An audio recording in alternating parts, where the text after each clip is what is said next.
Shalom, amigos, paz a você que acompanha o estudo semanal do nosso guia. Estamos estudando aí como interpretar as Escrituras e essa semana nós estamos estudando algo muito interessante, muito profundo, que leva a muita discussão e vamos começar estabelecendo alguns pontos, vamos começar comentando algumas coisas para a gente entender o panorama geral dos acontecimentos, entender a discussão de maneira geral e depois vamos pontuar algumas coisas que nosso guia estabelece, coloca. Primeiro, é que há uma discussão no aspecto teológico de dois métodos. Um método que enxerga de uma maneira, que é o chamado gramático histórico, que enxerga tanto as profecias quanto a história como tendo relacionamento com a Bíblia e, é claro, que tem uma visão, vamos colocar, mais tradicional do texto bíblico e a visão crítico-histórica. Essa visão, ela surge de maneira básica, tem muito para comentar, obviamente, dessas duas visões, dessas duas maneiras de enxergar o texto bíblico, dessas duas escolas, mas, basicamente, essa visão crítico-histórica, ela surge a partir do iluminismo, onde a razão ela é entronizada. Acredito que você já ouviu falar do iluminismo, pelo menos, pode pesquisar mais sobre o assunto. E é claro que o iluminismo ele teve muita contribuição, trouxe muita contribuição, inclusive para a maneira de se enxergar o texto bíblico. Isso é verdade. E o método crítico histórico ele também tem contribuições para algumas áreas do texto bíblico. Mas esse pressuposto ele tem alguns pontos que são questionáveis. Um deles é justamente em relação à história, a maneira com que a história é enxergada, a maneira com que o texto bíblico lida com a história, as histórias que o texto bíblico apresenta. De maneira geral, o sobrenatural é minimizado ou até retirado do texto bíblico. Então, por exemplo, o evento do Mar Vermelho. Para o método crítico histórico, foi apenas um evento natural. Não teve nada de sobrenatural. E agora o autor, o escritor, que depois do evento, pós-evento, vai colocar um significado teológico. Então essa discussão, até hoje ela existe, obviamente, mas ali pós-iluminismo, ela foi muito forte e aí vários estudiosos eles começaram a separar o que é história. E aí Von Rad, ele disse o seguinte, esse teólogo aí na área do Antigo Testamento, ele estabeleceu a diferença entre o núcleo histórico da história, o qual ele chama de história, e a imagem querigmática da história de Israel, conforme percebidas pelos escritores bíblicos por meio da obra de Yahvé. Então ele vai dizer uma coisa é a história que de fato aconteceu, outra coisa é aquilo que os escritores vão perceber. E ele vai dizer mais o seguinte, não existe bruta facta, a história existe apenas da forma de interpretação e de reflexão. A teologia que há por trás do evento, não o evento em si, é de extrema importância para esse modo de pensar. Um evento é algo incidental para a mensagem, tenha ele ocorrido ou não. Então, o que basicamente se entende aqui é de que pouco importa se o evento ele foi histórico ou se ele não foi histórico. É claro, essa é uma grande discussão, porque, de fato, o texto bíblico ele não dá tanta importância para o aspecto histórico, para o aspecto cronológico, mas, obviamente, se a gente entende que aquilo de fato não ocorreu historicamente, nós podemos estar minando aquilo que nós acreditamos. Porque no método crítico histórico se utiliza algumas ferramentas e uma delas é o princípio da analogia. Esse princípio, ele diz que a chave de entendermos tudo é o presente. Então, o passado ele vai ser entendido pelo presente, o futuro também. Então, um exemplo, ressurreição, que nós acreditamos a partir do texto bíblico. No Antigo Testamento não tem muitos textos sobre esse assunto, mas existem textos sim. E aí, no Novo Testamento, vai ficar mais claro essa verdade. Mas se, a partir desse princípio, nós então entendemos que o presente é a chave de tudo, não vemos ninguém ressuscitar. Então, não houve ressurreição e nem haverá ressurreição. Entende? Como este princípio ele pode minar aquela que é uma crença fundamental dentro aí do contexto bíblico, do judaísmo e também do cristianismo. A ressurreição. Agora, como eu disse, temos que sim entender a contribuição que existe desse método, mas também criticá-lo. E aí vai entrar um método gramatical histórico, que vai enxergar a Bíblia de uma outra perspectiva. E alguns estudiosos, como Albright, Wright e Bright, insistiram em afirmar que, na fé bíblica, tudo depende se os eventos centrais ocorreram. No entanto, o movimento não conseguiu se livrar da crítica histórica. Temos que entender que a visão protestante e os atos de Deus são inerentes à sua palavra falada. Os dois não podem ser separados. Se a Escritura não é confiável em suas declarações históricas, como pode ser confiável em questões teológicas e espirituais? Essa é a pergunta. Se colocarmos em xeque as questões históricas do texto bíblico, aquilo que ocorreu, os fatos apresentados no texto bíblico, como é que podemos confiar teologicamente, espiritualmente falando no texto bíblico? É claro, como eu disse, a Bíblia ela não dá mais importância para a cronologia, para a história. Ela dá importância, sim, para a historiosofia. E o pastor Edson ele apresenta isso de maneira muito interessante. E o exemplo que ele gosta de usar em sala de aula gostava, agora ele está na Nova Semente, é de Juízes 5, 4 e 5, onde fala que Jael matou esse comandante do exército chamado Císera. E se você compara depois, capítulo 5, que vai ser aí um poema, um cântico de Débora, e vai haver diferenças, discrepâncias entre aquilo apresentado no capítulo 4 e no capítulo 5. E alguém pode perguntar, nossa, mas e essas diferenças aqui? Essas diferenças históricas? Mas o evento ele é o mesmo. E vamos encontrar, por exemplo, também diferenças nos relatos do Novo Testamento, os milagres de Jesus, porque a preocupação do texto bíblico não é histórica em primeiro lugar. Claro, mas aí quando vamos a questionar a veracidade do que aconteceu, por exemplo, se questionou, e a lição vai abordar isso de maneira muito interessante, se questionou muito o reinado de Davi, o reinado de Salomão, de que não foi tudo aquilo que o texto bíblico apresenta, ou até mesmo se questionou de que eles não existiram na história, de que Davi não havia existido, que não havia nenhuma evidência da existência de Davi e do reinado dele. E em 92, um estudioso chamado Philip Davis afirmou o seguinte: até agora não há o menor eco do império bíblico de Davi e Salomão no registro arqueológico. Depois disso, no ano seguinte, em 93, escavadores atuando no lado norte da cidade de Tel Dan encontraram parte de uma laje de basalto contendo inscrições de um rei de Arã, da Síria, que registraram a vitoriosa batalha contra os territórios de Israel e Judá. E dois outros fragmentos foram encontrados em 94, no ano que eu nasci.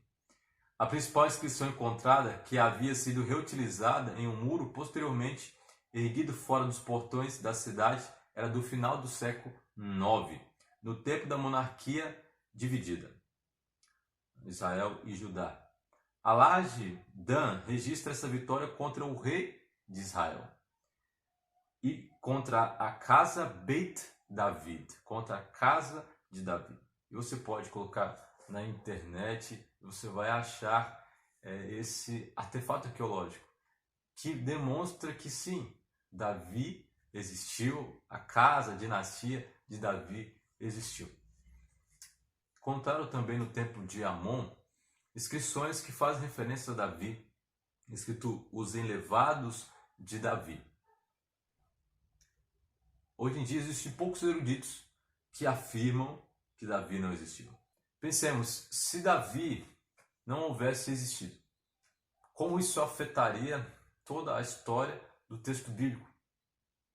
Afetaria drasticamente, porque afinal de contas é a dinastia dele e não a de Saul que prevalece ao longo do texto bíblico. É claro, houve depois a cisma, mas em Judá a dinastia davídica continuou. Toda a história de Israel estaria comprometida e, é claro, a história bíblica também. Afinal de contas, o Messias é identificado como sendo o filho de Davi, como tendo esse título messiânico. O Messias viria da linhagem de Davi. E é assim que Mateus vai estabelecer a sua genealogia, mostrando que Jesus ele é o filho de Davi. Inclusive o 14, que há na genealogia lá, ele fala de fulano de tal a ciclano 14, de tal lugar 14 gerações, e dá uma ênfase no 14. E se pegarmos a palavra Davi, somarmos as letras em hebraico, vai dar justamente 14. Isso é interessante, Mateus usa possivelmente ali uma gematria, um recurso literário bem comum no texto bíblico. Em 2013 foram encontradas respectivamente duas inscrições que muitos acreditam que representa a mais antiga escrita hebraica já descoberta. A segunda inscrição menciona o nome Esbal, o mesmo nome de um dos filhos de Saul. Um outro assunto também muito discutido é em relação à história de Ezequias. Você pode acompanhar lá no capítulo 6 de Isaías e capítulo 37, onde Senaqueribe ele invadiu Judá. Temos que entender que o povo de Israel já havia sido levado cativo pelos assírios e agora só estava restando a tribo de Judá. E o texto vai dizer que depois de tudo que Ezequias fez, as reformas, Senaqueribe vai invadir, ele vai tomar Laquis ou Laquis em hebraico. E essa história também foi relatada de maneira interessante pelo próprio Senaqueribe. Em seus anais históricos descobertos na capital de Nínive, ele se vangloria: sitiei e conquistei 46 das cidades fortificadas de Ezequias e inúmeras aldeias menores em sua vizinhança. No palácio de Senaqueribe em Nínive, ele celebrou o fato de ter derrotado a cidade de Laquis. Escavações recentes em Laquis descobriram escombros da imensa destruição da cidade, que ocorreu quando ela foi queimada por Senaqueribe. Mas Jerusalém miraculosamente foi poupada. Senaqueribe pôde vangloriar-se apenas disso. Quanto a Ezequias, o judeu, eu o encerrei em sua cidade como pássaro em uma gaiola. Não há nenhuma descrição da destruição de Jerusalém no período assírio, nem relatos sobre cativos sendo levados à escravidão. De fato, Jerusalém foi sitiada, mas a Bíblia registra que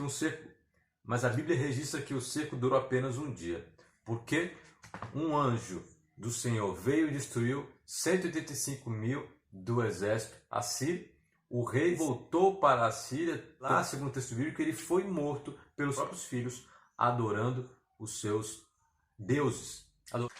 É interessante como esse texto ele ganha esse contorno histórico com as descobertas, e também o texto bíblico apresenta Deus agindo na história, agindo de maneira sobrenatural, enviando o seu anjo para salvar Judá, para salvar Jerusalém. E podemos aplicar aqui de maneira espiritual para o momento que estamos vivendo. Creio que é um momento de dificuldades, um momento complicado, mas podemos confiar em um Deus que está guiando toda a história. Temos mais dois assuntos para comentarmos de maneira rápida. O primeiro é em relação a Daniel. Existem muitas descobertas em relação à Babilônia e também se descobriu em um tablete da época de Nabucodonosor o nome de Nebusazequim, que é citado na Bíblia em Jeremias 39, verso 3. E as descobertas arqueológicas mostram a grandiosidade do Império Babilônico, que tinha aí mais de 300 templos, um palácio espetacular e também cercado de enormes muros com cerca de 4 a 7 metros de espessura. Algo extraordinário. Uma das descobertas mais importantes e o mais famoso portão descoberto é o de Star, escavado pelos alemães e construído no Museu de Pérgamo, em Berlim. Então, se você visita a Berlim, você vai encontrar esse grandioso portão. Eu já vi algumas fotos e é muito interessante. E existem aí pintados leões alados. No texto bíblico, capítulo 7 de Daniel, Babilônia vai ser identificada com um leão alado, um leão com asas. E aqui também faço o convite para aqueles que não assistiram a série que gravei sobre Daniel. Vocês podem assistir, está na playlist. Vou deixar na descrição também aqui o vídeo do primeiro capítulo. Eu preciso ainda terminar alguns capítulos, mas logo estarei postando os capítulos que ainda faltam. E você pode acompanhar também essa série se você gosta do livro de Daniel. Ok? O último assunto é Jesus histórico. Existem provas, existem evidências da historicidade de Jesus? Bem, para muitos, Jesus ele foi apenas uma figura histórica, uma figura importante, mas claro que nós acreditamos que Jesus ele foi o Messias, ele é o Messias enviado por Deus. Mas agora, pensando no Jesus histórico, é claro que aqui podemos também algum dia comentar sobre essa separação que se faz, né? Jesus histórico, Cristo da fé, né? E coloco então de que a igreja é que pintou essa imagem de Cristo da fé e tal, né? E aí o livro de João é colocado bem posterior, mas achados arqueológicos mostraram que o livro de João ele não é tão posterior assim como se colocava, né?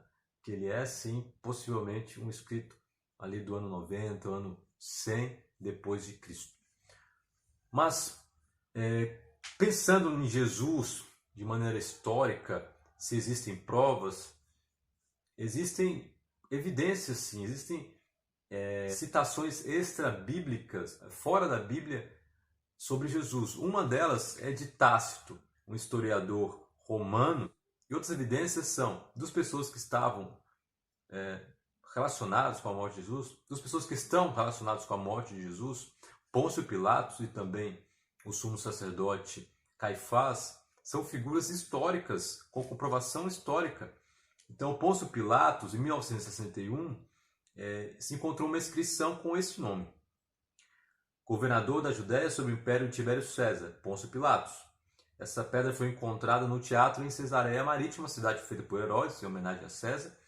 E, em 1990, uma tumba foi descoberta e nessa tumba estava escrito o nome José, filho de Caifás. Muitos estudiosos acreditam que essa tumba era a tumba de Caifás. E também Joséfo faz uma referência a Caifás. Ele diz, além disso, ele também privou José, que também era chamado Caifás, do sumo sacerdócio e nomeou Jonatas, filho de Ananus, sumo sacerdote, para sucedê-lo. E eu vou deixar também na descrição um vídeo que o Rodrigo Silva apresenta evidências da historicidade de Jesus e outras curiosidades a respeito da Bíblia também, uma entrevista que ele deu. E é claro, faço convite aqui para vocês se aprofundarem nesse tema. O programa Evidências, ele traz essas curiosidades históricas e é um tema muito interessante. Esse vídeo aqui tem a pretensão apenas de fazer um panorama geral, de resumir, mas você pode pesquisar mais sobre esse assunto. Fica aqui um incentivo para que você possa para você pesquisar mais, ok? E finalizando, não poderíamos deixar de tocar no quesito fé. É preciso ter fé para se aproximar do texto bíblico. Hebreus capítulo 11, verso 6 diz assim: sem fé é impossível agradar a Deus. Porquanto é necessário que aquele que se aproxima de Deus crê que ele existe e que se torna galardoador dos que o buscam. Então precisamos de fé para irmos ao texto bíblico. Ellen White ela vai dizer o seguinte para finalizarmos: aquele que tem conhecimento de Deus e de sua palavra tem consumada fé na origem divina das Santas Escrituras. Ele não testa a Bíblia pelas ideias científicas do homem. Claro que temos que fazer um estudo científico da Bíblia, sim, com uma análise literária, mas não é isso que ela está dizendo aqui. Olha o que ela vai também finalizar. Ele traz essas ideias ao teste da norma infalível. Sabe que a palavra de Deus é verdade, e a verdade jamais pode se contradizer. Seja o que for que os ensinamentos da chamada ciência contradiga a verdade da revelação divina, é mera suposição humana. Para o homem verdadeiramente sábio, os conhecimentos científicos abrem vastos campos de pensamento e informações. Tá vendo? No final, ela não deprecia a ciência, ela não demoniza a ciência, mas ela apresenta o seguinte: olha, se aquilo que a ciência diz contradiz a Bíblia, você vai ficar com a Bíblia, com o texto bíblico. E existe, claro, um preconceito em relação àqueles que acreditam na Bíblia. Na academia, em outros ambientes, onde parece que aquele que acredita na Bíblia é quase que um ET, é quase que uma pessoa do século, não é nem passado, retrasado, uma pessoa arcaica, como se a Bíblia fosse um livro primitivo, um livro de historinhas, um livro de fábulas. Mas esses precisam conhecer mais acerca do texto bíblico, precisam de olhar para o texto bíblico e conhecer o texto, deixar que o texto guie, deixar que o texto bíblico mostre a beleza que ele o é. O texto bíblico apresenta a história de Deus, de um Deus que cuida do seu povo. Conta a história de um Deus que guia o seu povo, um Deus que protege, um Deus que apresenta a salvação. E através do povo dele, pessoas conhecem a ele, são abençoadas, como Deus falou para Abraão, através dele as famílias da terra serão abençoadas. E essa história é a história da salvação, é a nossa história. Que você olhe para o texto bíblico com um olhar de admiração. E esse mesmo Deus está cuidando de nós. Quando olhamos para o passado, olhamos para a memória do povo de Israel, entendemos que a história, sim, ela é muito importante. A história, ela nos faz ver, perceber que existe, sim, um Deus guiando toda a história, um Deus que faz aliança com o povo de Israel e que quer fazer também uma aliança conosco. E você já se inscreveu? Curta também, se você gostou do vídeo, compartilhe com os seus amigos. Vamos continuar estudando as Escrituras. Até o próximo vídeo. Um abraço!